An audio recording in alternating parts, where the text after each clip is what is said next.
చిన్న మాట చెప్పనియండి. ఈ రొట్టెను ద్రాక్షరసాన్ని తీసుకునేటప్పుడు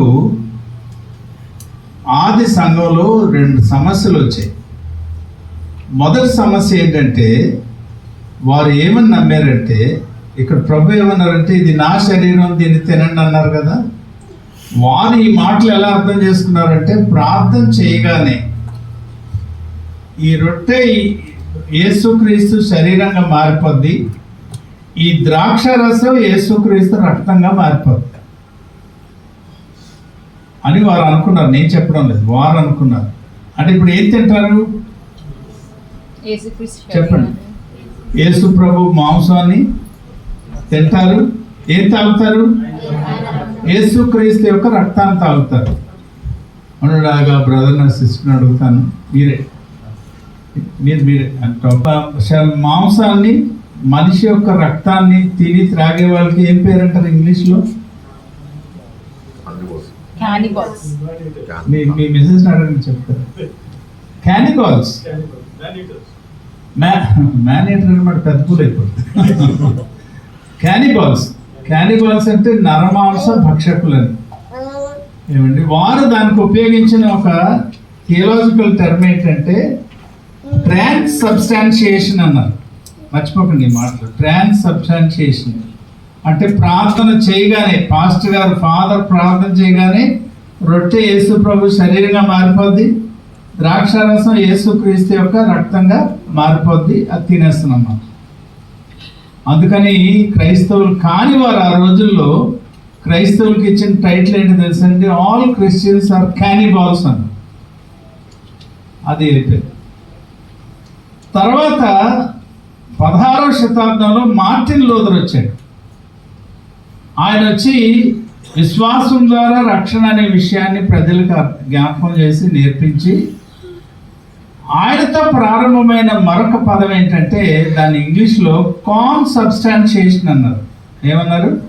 కాన్సబ్స్టాన్షియేషన్. ఆయన ఏమన్నాడంటే, ఇది మాంసంగా మారిపోదు, ద్రాక్షారసం రక్తంగా మారిపోదు, కానీ ప్రార్థన చేయగానే Jesus in a magical way will enter into it అన్నాడు.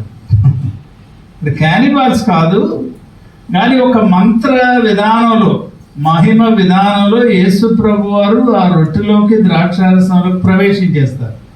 దాన్ని ఇంగ్లీష్లో ఏమన్నారంటే కాన్సబ్స్టాన్షియేషన్ అన్నారు. కొన్నాళ్ళు అలా నడిచింది. తర్వాత సంఘ పెద్దలు దీని మీద చాలా తర్కించి రీసెర్చ్ చేసి అప్పుడు అర్థం చేసుకున్నది ఏంటంటే, పౌలు ఏమి నేర్పించాడు? డైరెక్ట్గా యేసు ప్రభు దగ్గర నుంచి ప్రత్యక్షతను పొందుకొని, నేను ప్రభు వల్ల మీకు అప్పగించిన దాన్ని మీరు పాటించండి, ఈ రొట్టెని మీరు తీసుకున్నప్పుడు ఎవరిని జ్ఞాపకం చేసుకోండి అన్నాడు?